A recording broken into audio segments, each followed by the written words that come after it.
Welcome to the third part of a series of showing my personal comic books, my Marvel comic books from the 1970s, as well as some from the 1960s and a few from the 1980s as well. Okay, so let's jump right in.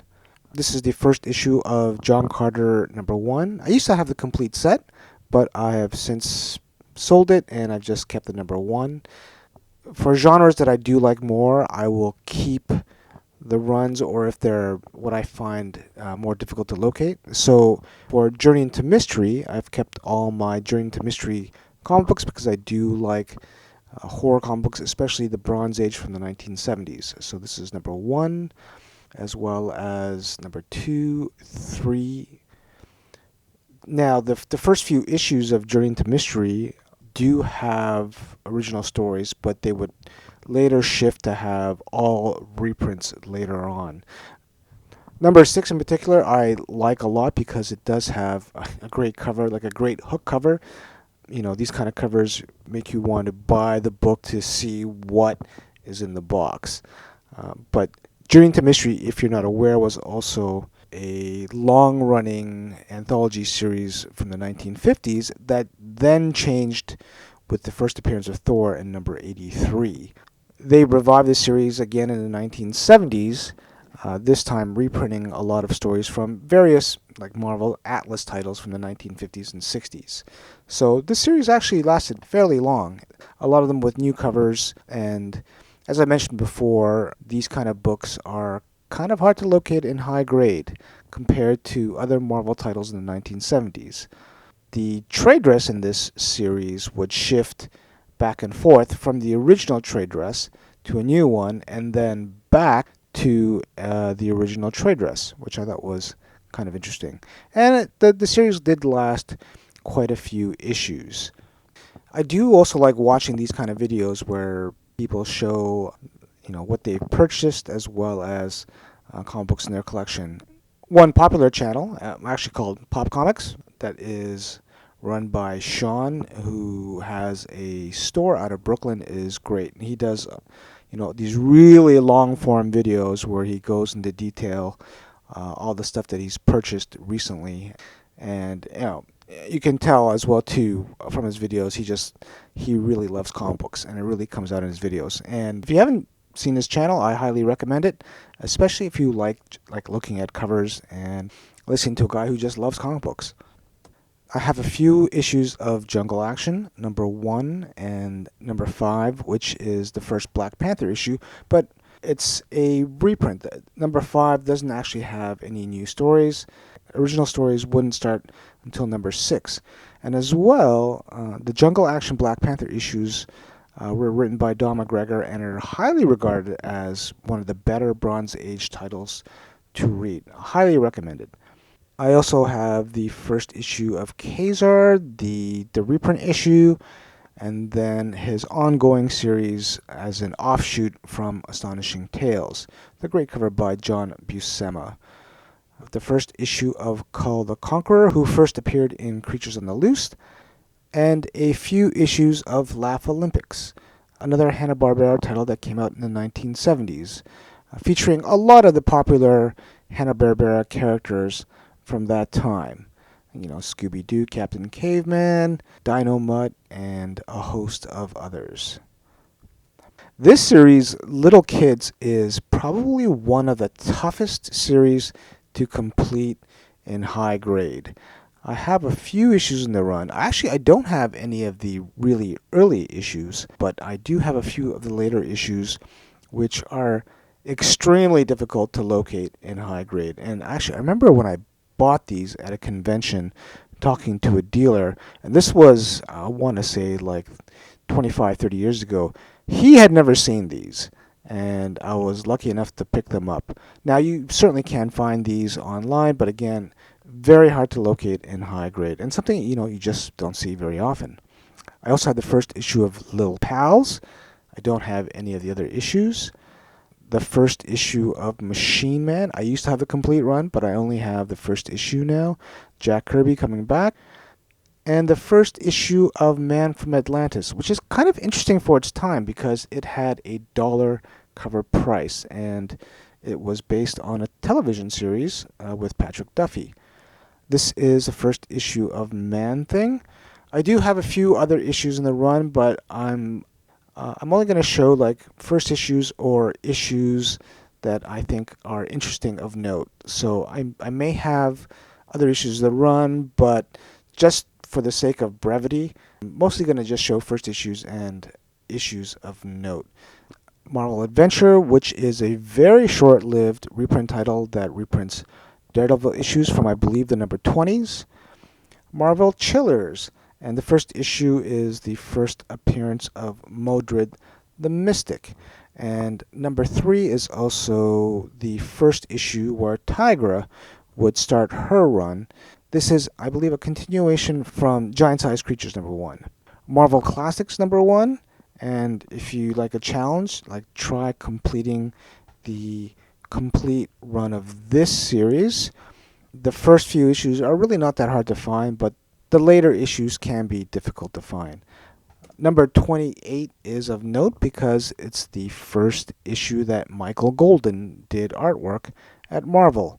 And it's also an Edgar Allan Poe issue, which is like one of my favorite authors. Marvel Double Feature number 1, reprinting Captain America and Iron Man Tales of Suspense issues.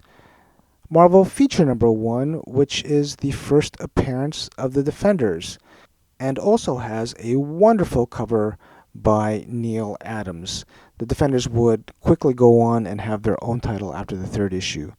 Marvel Feature number 11 with a Thing and Hulk battle, and number 12 with the Thing and Iron Man. And as well, this was kind of a tryout issue, as the Thing is a very popular character, and he would get his own team-up issue shortly after that with Marvel 2-in-1.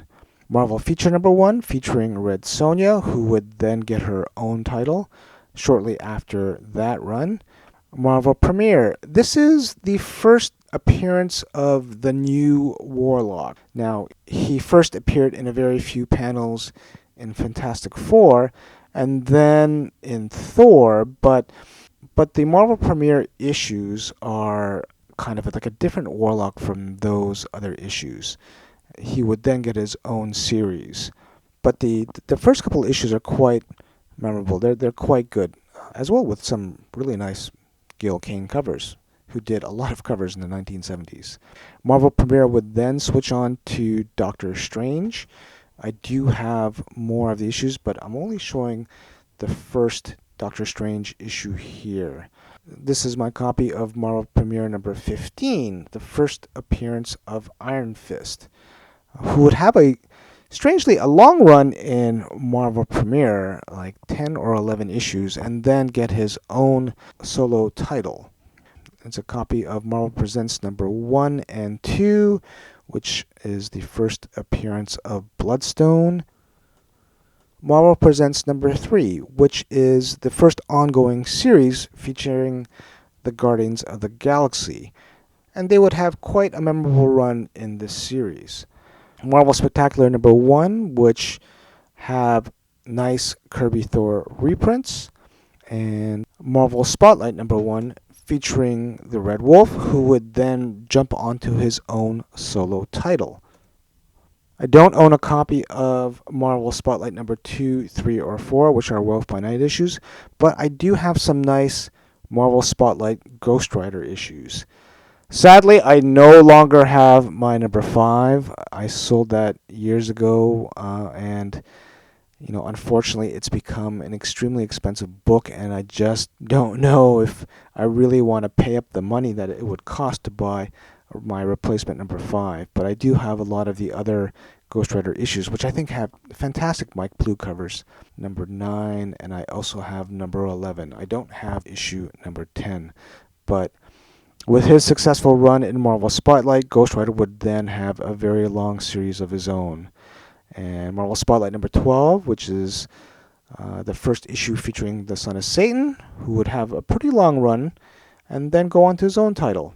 Marvel Team Up number 1, which I originally think was going to be thought of as a team-up series featuring Spider-Man and another hero, as well as the Human Torch with another hero, but it would primarily focus on Spider-Man. But I do have a few of the issues, and these are some of the issues that I like. Number 23 has a great team up featuring the Human Torch and Iceman, which I think is, one of the classic, fire and ice team ups.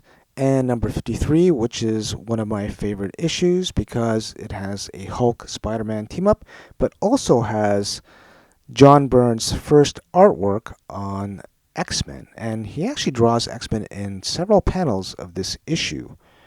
Marvel Team Up Annual Number 1, which is actually a very early appearance of the new X-Men, although the Annual Number 1 story really isn't very good.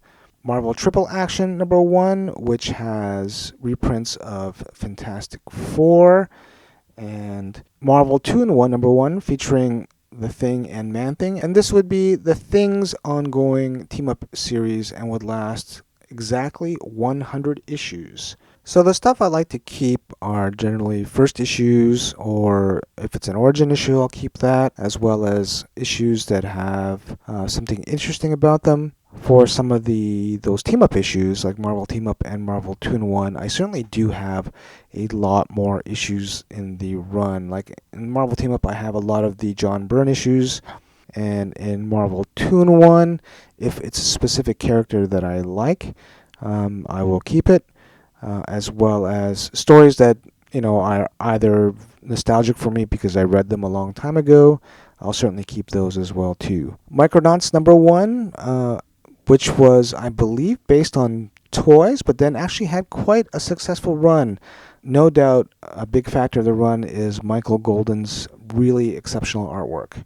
And here are some teen titles that I have from the 1970s, which are Mad About Millie and Millie the Model. And these are extremely difficult to find in high grade.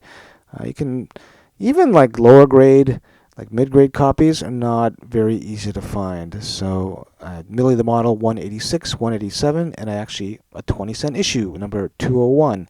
And the 20-cent issues are almost impossible. A couple issues of Mighty Marvel Westerns. And this was a reprint series featuring different Marvel Western titles from before, like Two Gun Kid and Kid Colt Outlaw and Rawhide Kid. Monsters on the Prowl number 10, which I believe was a continuation of either Chamber of Darkness or Tower of Shadows. The initial issues were reprints of the kind of monster titles from the 60s and 50s. Numbers 13 and 14 are giant size issues. Notice the 25-cent price. Number 14 is actually a reprint of a Journey into Mystery story that has an early appearance of a character that was originally called the Hulk, that will be renamed to Zenmu. I think I'm pronouncing that correctly.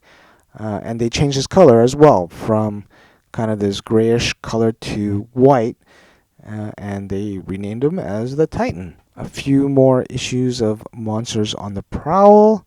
I do love these books and really happy when I come across nice copies of these monster reprint titles. What a great series. Some of these reprinted Amazing Adventures from the 1960s. This is Nick Fury, Agents of S.H.I.E.L.D. number 1 and 2 with new Jim Steranko covers. These reprinted Strange Tales, and starting with the Kirby issues, I believe. But this series didn't last very long, but man, awesome covers by Jim Steranko in the 1970s. Knight Rider 1, and this is kind of the original Ghost Rider that they rebranded as Knight Rider. Marvel Romance, if you want to drive yourself crazy collecting high-grade Marvel 70s titles, Marvel Romance will do that for you. This is Our Love Story number 2, and the giant size square-bound issue number 13. I also have a few later issues in the run. These are a lot of fun to collect, but again, like very hard to find in true high grade. I've seen some Marvel Romance at conventions, but I think the last time I saw them, and again, this is going back like 20 plus years ago, the dealer wanted like what was essentially triple or quadruple Overstreet Guide. Now, At that time, these were essentially not worth very much in the price guide, but the Overstreet price guide was generally considered to be kind of like the Bible when it came to pricing books. And when you saw something that was priced 3, 4 times what the Overstreet had, then you would think that the dealer was kind of crazy. But in hindsight, because you don't see these books out in the wild very often, it certainly can be worth, picking them up. You just never know when the next opportunity you're going to have to pick these up. And at that time, like the dealer that had them, they were in like really high grade. They were really nice copies of these romance books. But again, I couldn't bring myself to pay 3, 4 times Overstreet price guide at that time. Outlaw Kid #1. These were originally reprints, but they also had new stories later on in the run. Peter the Little Pest #1, and Marvel did try to publish a few like kids books, but a lot of these titles just didn't last. I do have the first 2 issues of this run, and so this is like a title that you don't see very often as well too.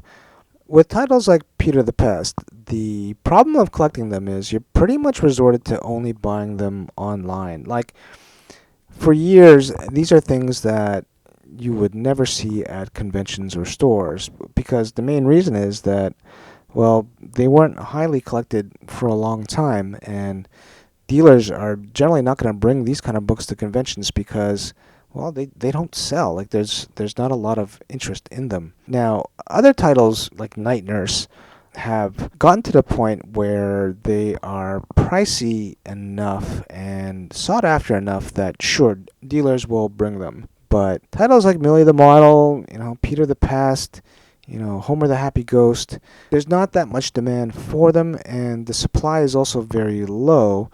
So often, like, dealers won't even bother bringing these kind of books to conventions. Power Man Annual #1, which I believe also has a cameo appearance of the Punisher. So if you're a Punisher completist, look out for that issue. Red Wolf #1, continuing his tryout series from Marvel Spotlight, but this one wouldn't last very long. And Ringo Kid #1, which also had reprints from Marvel. Skull the Slayer #1, a series that lasted only 8 issues. It had a cliffhanger ending at #8, and it would get resolved in another Marvel series. Off the top of my head, I can't remember. The Son of Satan #1, and I believe this series also lasted only 8 issues. Really surprised that Marvel was able to kind of like publish that title. It seemed like anything goes in the 1970s. I used to have a complete run of Son of Satan. I used to have a complete run of Skull the Slayer, and that was actually a pretty terrible comic book. I've sold most of those runs a long time ago to kind of like thin out the collection after I got married, but I did keep all the first issues. Another one of my prized possessions, which is my complete run of Shanna the She-Devil. Now, the series only lasted 5 issues.